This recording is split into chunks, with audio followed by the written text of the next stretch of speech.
Hello everyone, this is Preeti Yadav. So today I am going to explain you chapter number 11 of Hindi literature of class 4. The chapter name is Dhan Ka Lobh. Lobh we can say that कंजूसी, miser. Okay, so विदेशी लोक कथा पर आधारित means this chapter is based on foreign story. तो ये जो इस चैप्टर है आपका एक विदेश की कोई कहानी है उसके ऊपर बेस्ड है, उस पर बेस्ड है ये आपका chapter. So see everyone, so we will read in this chapter about there was a king, his name was Midas. Okay, what he has done in this chapter that we will read. So come on now everyone, see. राजा Midas बहुत धनवान था, यानी अमीर था. सोना चांदी उसके महल में भरा पड़ा था. उसने सारा धन तहखाने में छिपा रखा था. तहखाना we can say that the underground place which we in the house, basement. तो तहखाने में छिपा रखा था, किंतु वह बहुत लालची था और चाहता था कि उससे अधिक दौलत किसी अन्य राजा के पास ना हो. वह बड़ी सावधानी से अपने धन की रक्षा करता था. तहखाने में ही सोता था. प्रतिदिन वह अपनी दौलत को देखता और प्रसन्न होता था. प्रतिदिन माने रोज, प्रसन्न माने खुश. सो मीन्स एवरीवन, यहाँ पर एक राजा था जिसका नाम था मीदास, जो बहुत ज़्यादा अमीर था, यानी बहुत ज़्यादा धनवान था. उसके पास इतना सारा धन था कि वो हमेशा उस धन को एक बेसमेंट में छिपा कर सोता था. वो बहुत लालची भी था. वो ये चाहता था कि मैं इतना अमीर हो जाऊँ, इतना अमीर हो जाऊँ कि कोई भी अन्य राजा मेरे जितना जो अमीर है वो ना हो पाए. उसके बाद वह बड़ी सावधानी से अपने धन की रक्षा करता रहता था, यानी उस पर बैठा ही रहता था कि हाँ ये मेरा धन है, और वहीं तहखाने में सो जाता था.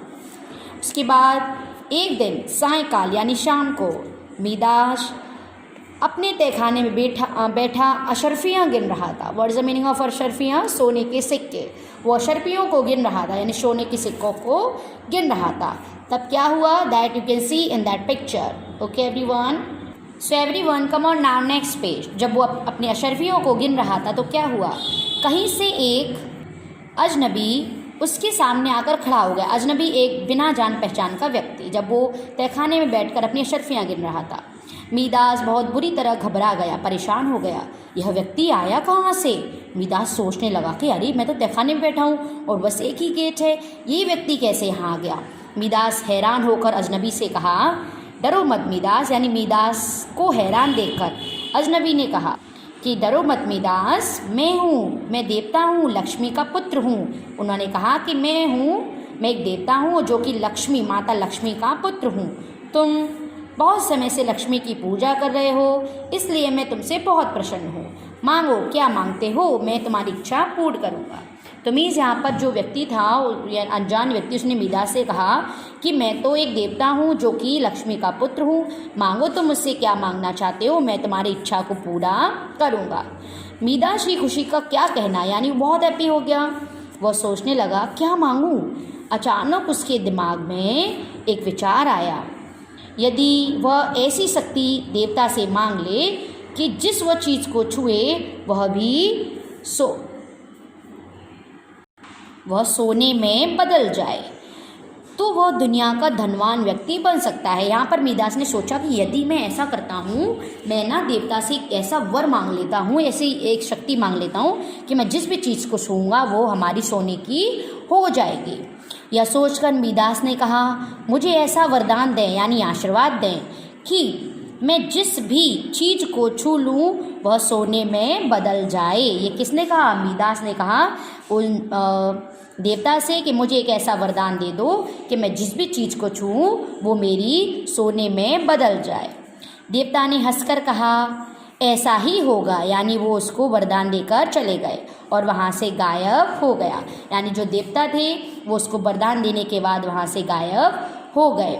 सुबह हुई. मीदास रात भर सो नहीं सका था. कल सुबह हो और कब वह देवता की कही हुई बात की सच्चाई जाने. यानी वो इतना हैप्पी था कि उसको रात में नींद भी नहीं आई, और वो ये सोच रहा था कि भगवान जाने कब सुबह होगी और मैं उस देवता की बात की सच्चाई जान पाऊंगा.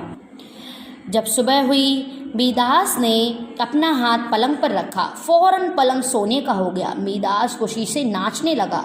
यानी जैसे ही वो सुबह उठा, उसने तुरंत ही अपना जो हाथ था वो पलंग पर रखा और वो तुरंत ही पलंग किस में बदल गया? सोने में।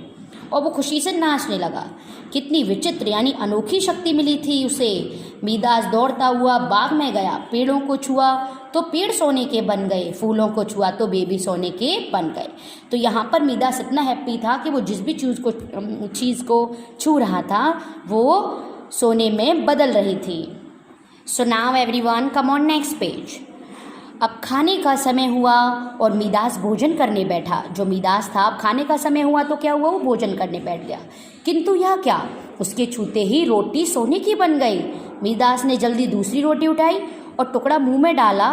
रोटी गर्म थी, एकदम गर्म सोने का डला बन गई और मीदास का मुंह जल गया। अब राजा परेशान हो गया, खाना कैसे खाए? भूख के मारे बुरा हाल था। मतलब उसने वरदान ही ऐसा मांगा था कि वो जिस भी चीज़ को छुएगा वो सोने की हो जाएगी। तब वो जब खाना खाने बैठा तो जैसे उसने एक रोटी उठाई वो भी सोने की बन गई, दूसरी उठाई वो भी सोने की बन गई, और जो दूसरी जो थी बहुत ज़्यादा गर्म थी। तो उसने जैसे ही मुंह में डाला तो सोने का एक टुकड़ा बन गई बहुत बड़ा और उसके मुंह को जला दिया। अब राजा बहुत परेशान हो गया, बोलने लगा कि अब मैं क्या करूं, मेरा तो भूख से बहुत बुरा हाल हो रहा है। तभी उसकी बेटी रोते हुए उसके पास आई। उसकी एक बेटी भी थी, मीदास की एक बेटी भी थी जो रोते हुए उसके पास आई। बोली, पिताजी मेरे फूलों को पता नहीं क्या हुआ है, आकर देखो। फूलों को बदला हुआ देखकर वह भी दुखी थी। राजा ने आगे बढ़कर उसे गोद में लेना चाहा, किंतु उसके छूते ही उसकी बेटी एक सोने का बुत यानी एक स्टैचू, एक मूर्ति बन गई। यानी वो भी बहुत दुखी थी क्योंकि उसे बहुत ज़्यादा अपने बाग से प्यार था। तो जैसे ही वो अपने बाग में गई, बगीचे में गई, तो देखा उसने कि सारे फूल तो सोने के हैं। तो बहुत परेशान हो गई। जैसे ही अपने पिता के पास भाग कर के आई और अपने बगीचे के बारे में वर्णन करने लगी तो वो भी एक सोने की बुत में बदल गई जैसे ही मीदास ने उसको छुआ। अब मीदास चीख उठा, बहुत ज़्यादा परेशान हो गया। उसकी आंखों से आंसू बहने लगे। उसकी बेटी न बोलती थी, न चलती थी और न हंसती थी क्योंकि वो एक सोने की बुत, एक स्टैचू बन गई थी। उसकी विचित्र शक्ति उसके लिए कष्टदायक यानी बहुत ज़्यादा परेशानी देने वाली सिद्ध हुई। ऐसी दौलत को लेकर वह क्या करेगा? मीदास फूट फूट कर रोने लगा, यानी बहुत ज़्यादा परेशान हो गया और वो सोचने लगा कि जब मेरी बेटी ही सोने की बन गई है तो अब मैं इस दौलत का क्या करूँगा। सायंकाल को यानी इवनिंग में, सायंकाल को मीदास को फिर उस देवता के दर्शन हुए। यानी शाम में उस देवता फिर से आ गए। देवता ने कहा, मीदास खुश हो? मीदास ने कहा, यानी देवता ने कहा, मीदास क्या तुम खुश हो? उसने कहा, नहीं महाराज। वह रोता हुआ देवता के चरणों में लिपट गया, यानी उसने पैर पकड़ लिए देवता के।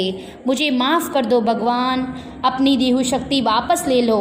मुझे ऐसी धन दौलत नहीं चाहिए, मुझे भरपेट भोजन चाहिए, हंसती खिलखिलाती अपनी बेटी चाहिए। यानी यहाँ मीदास रोने लगा और बोलने लगा कि भगवान मैं इसी दौलत का क्या करूँगा, मुझे नहीं चाहिए ये, मुझे सिर्फ अपनी बेटी और मुझे पेट भर खाना चाहिए, अपनी हंसती खिलखिलाती हुई बेटी चाहिए। देवता को उस पर दया आ गई। उसने एक घड़ा पानी से उसे दिया, पानी का एक घड़ा दिया और कहा, तुम जिस चीज़ पर भी इसे छिड़कोगे वह वापस अपनी पुरानी अवस्था यानी स्थिति में आ जाएगी। तो यहाँ पर क्या हुआ, देवता ने मीदास को एक पानी का घड़ा दिया और कहा कि तुम जिस भी चीज़ पर इसको डालोगे, छिड़कोगे, तो वो जो चीज़ थी जो सोने की बन गई है वो पुरानी यानी फिर से अपनी पुरानी अवस्था में आ जाएगी। सो नाउ एवरीवन, मीदास ने घड़ा ले लिया और सब चीज़ों पर घड़े का पानी डालने लगा।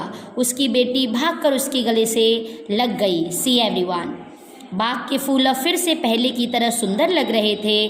मीदास ने फिर कभी धन का लोभ नहीं किया, यानी जैसे ही उसने उस पानी को सब चीज़ों पर डाला जो सोने की बन गई थी, तो फिर से सारी चीज़ें और उसकी बेटी भी अपनी पुरानी अवस्था में आ गई और भाग करके अपने पिता के गले जा करके वो लग गई। तो मीदास ने फिर ये दृढ़ संकल्प किया कि मैं कभी भी जो धन है उसका लोभ नहीं करूँगा, यानी उसको कभी इतनी चाह नहीं रखूँगा कि जितनी मेरी ज़रूरत है उससे ज़्यादा चाह रखूँ, लालच करूँ मैं धन का. So everyone, I hope this chapter you have understood and also you will be not follow same thing. Thank you everyone.